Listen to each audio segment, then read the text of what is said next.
Eu quero até trazer aqui uma outra questão que foi colocada, né, que vocês questionaram, que é o fato dos advogados não poderem conversar, né? Quer dizer, há uma determinação de que aqueles que estão sendo investigados e que foram detidos, eles não podem conversar.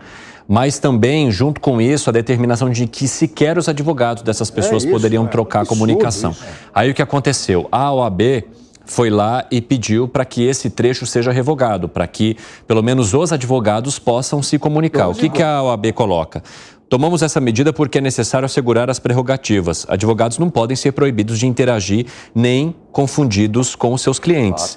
Na mesma petição, reiteramos a confiança da OAB no sistema eleitoral e nas urnas eletrônicas. Relembramos ainda todas as ações concretas tomadas pela ordem para rechaçar as acusações infundadas feitas contra o sistema eleitoral e para defender a justiça eleitoral, que foi, Dávila. Não, é exatamente isso. Isso que eu estou dizendo. Essa crise moral e institucional que o Brasil vive, era a hora justamente da Corte Constitucional, que é o STF, fazer o seu papel. Exatamente exercer o papel. E não tratar de uma forma, como a gente está falando aqui, falando de mais uma inquisição do que o restauro do Estado de Direito. Então, assim, era o momento da história do STF, era agora. Ela fala assim, gente, acabou a eleição, aqui está as regras do Estado Democrático de Direito, calma, põe a bola no chão, vamos fazer a coisa andar. E não, a gente está fazendo o contrário, é onde está o poder hoje que, na verdade, está insuflando esse negócio louco. Porque não pode ser assim. O que a gente está fazendo aqui é uma defesa veemente do Estado Democrático de Direito, que todos os poderes têm que respeitar, que não pode ter voluntarismo, que não pode ter exceção, que não pode, como foi a ministra disse lá atrás, olha, o momento de urgência requer exceção. Não requer nada de exceção, requer ser fiel à Constituição de 1988, seus artigos. E você diz isso no caso dos advogados poderem se comunicar. Evidentemente. Como é que é isso? Não existe isso no Estado Democrático de Direito. Então, gente, era hora do STF cumprir o seu papel de Corte Constitucional. E é isso que o Brasil precisa. Nós precisamos voltar à normalidade. Nós temos um país para tocar, nós temos um país que está há 40 anos sem crescer, que as pessoas têm enormes problemas de emprego, de segurança, de educação, saúde, e a gente fica gastando um monte de tempo com uma crise institucional que os poderes, principalmente o STF, em vez de baixar a bola e fazer com que a regra da Constituição seja respeitada, ajuda a insuflar mais ainda as coisas.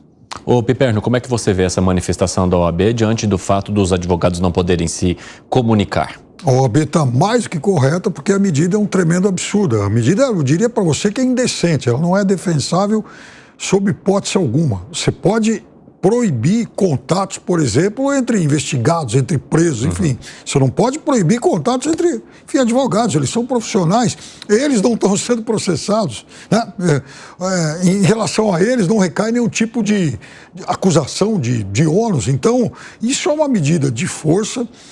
Para muitos pode ser uma medida de excesso de zelo, mas ela é uma medida de força e que, do ponto de vista constitucional, ela não é defensável. Foi por isso que te assustou, Gustavo Segré? Lógico, porque, de alguma maneira, se está escrevendo uma interpretação da Constituição diferente. E voltamos na questão do monocrático, né? Uma determinação monocrática.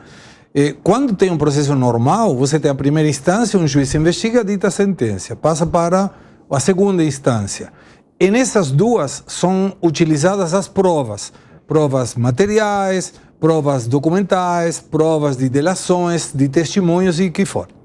Aí, quando sai a sentença da segunda instância, a terceira instância, que é o STJ, o Superior Tribunal de Justiça, avalia se se utilizou devidamente o processo legal. Ou seja, se teve a acusação, o processo e a livre defesa daquele que foi acusado.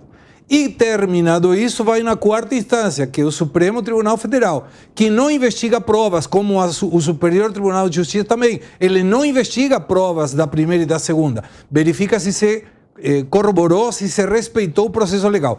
A quarta sentença seria do Superior Tribunal Federal, Supremo Tribunal Federal, que avalia a constitucionalidade. Também não avalia o que foi feito na terceira, na primeira e na segunda. Só que nesse ponto é uma determinação do Supremo Tribunal Federal.